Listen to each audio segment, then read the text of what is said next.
Hello, sixth graders, and happy Friday. I hope that you are all having a good day so far.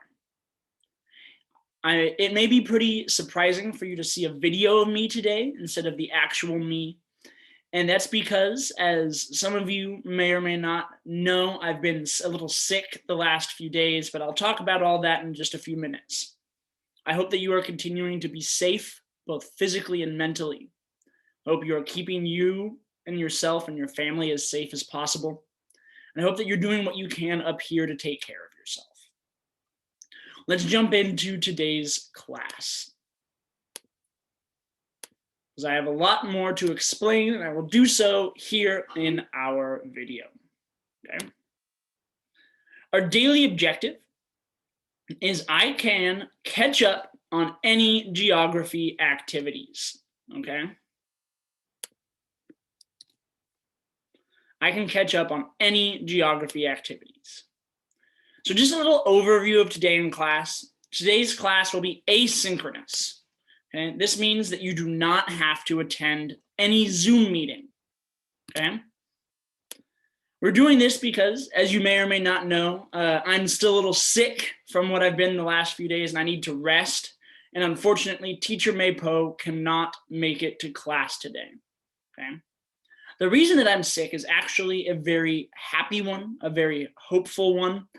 Earlier this week, I was lucky enough to receive a COVID-19 vaccination, the Johnson & Johnson dose. And that's awesome. And it means that in about another week and a half, I will be fully COVID safe. Okay. But unfortunately, some of the side effects of the vaccine is it makes you feel pretty sick for a few days. So I'm still feeling a little sick, and I'm recording this video kind of late today. It's about 8:20, 8:25 Myanmar time, because I was really hoping I would be able to teach today, but I don't think I'll be able to. And I would rather rest and be there for you next week at full strength. Okay. I'm sorry that I cannot be there for you right now. I really wish that I could.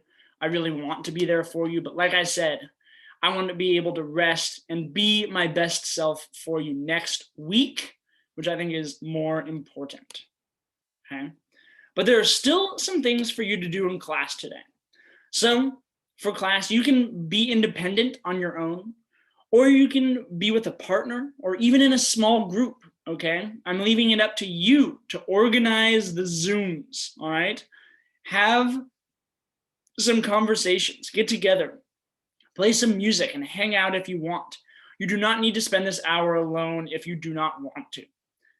You could even post a message on Edmodo saying, hey, who else wants to work together with me? And then you can work with those people.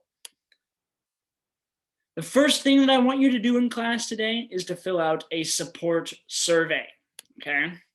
This is one of the most important things for you to do, is fill out our latest support survey.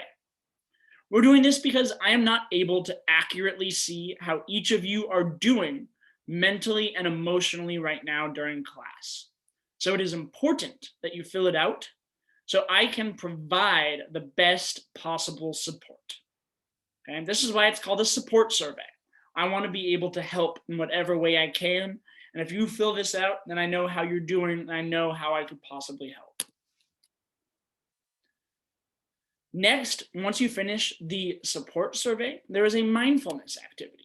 It's the second thing I would like you to do today. There are 2 parts, 5, 4, 3, 2, 1, which we now know and love, but also an activity called Emotions Through Poetry. Okay, so we're going to talk about that one in just a second, because the last thing I want to say is what you will be doing in class today. And for today, I want you to consider it a free work day. Okay.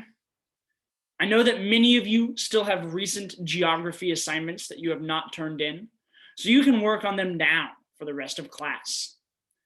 If you are completely caught up on all your geography work, then you can work on assignments from other classes. Okay. If you are completely caught up on all of your work from all of your classes, then that's great. You can use the remainder of class today as free time. Okay. So let's very quickly check out the mindfulness activity.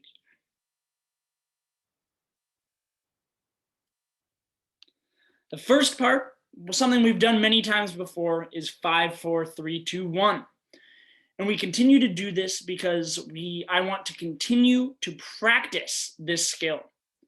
I know that things can be very distracting or stressful, okay? And when you're kind of overwhelmed by those feelings or just feeling bummed out, then doing 5, 4, 3, 2, 1 can help ground you, to help refocus you, to put you in a better place mentally. Now, part 2 is something we've never done before, okay? I like to call it emotions through poetry, okay?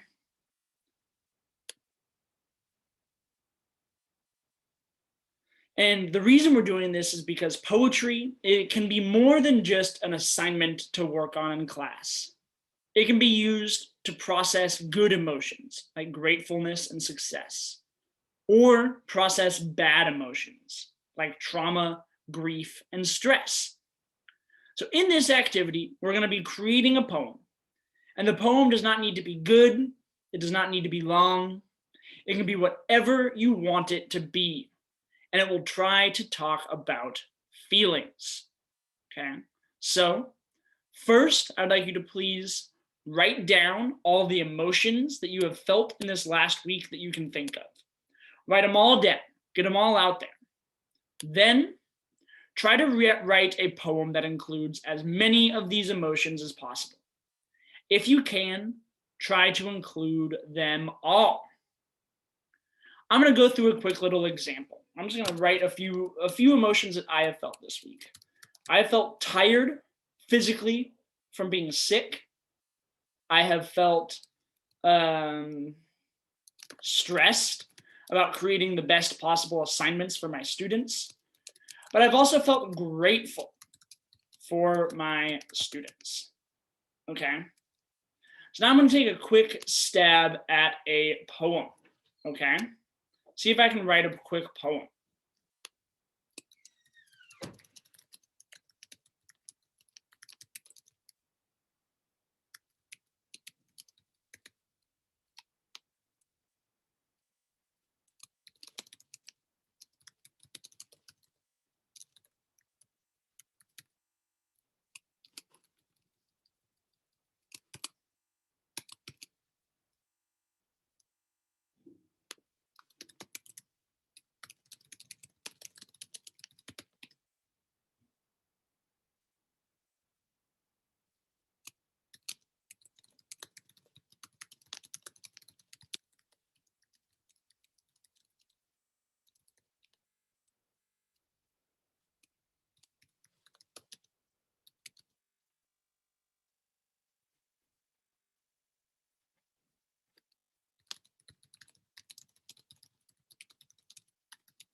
So let's check out this poem, sixth graders.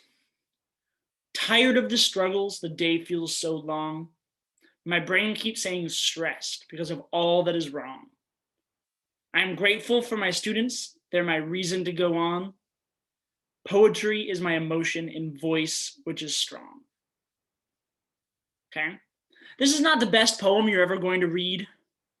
This poem is not going to win any awards, but it is an expression of my emotions. Okay? It's an expression of how I feel. And that's the reason for doing this, is because if you can process your emotions in this way, then you can better understand them and better understand yourself, better deal with the gratefulness you have in your life or the trauma that you have in your life. Okay? So that ends my presentation for all of you today. I want to thank you all very much for being here. I want to thank you for engaging in all these things. I'm sorry I cannot be there with you today, and I very much look forward to Monday when I will be back in the classroom. So thank you all for being here. Thank you all for doing your best. I look forward to seeing you all on Monday. Have a great weekend. See you later.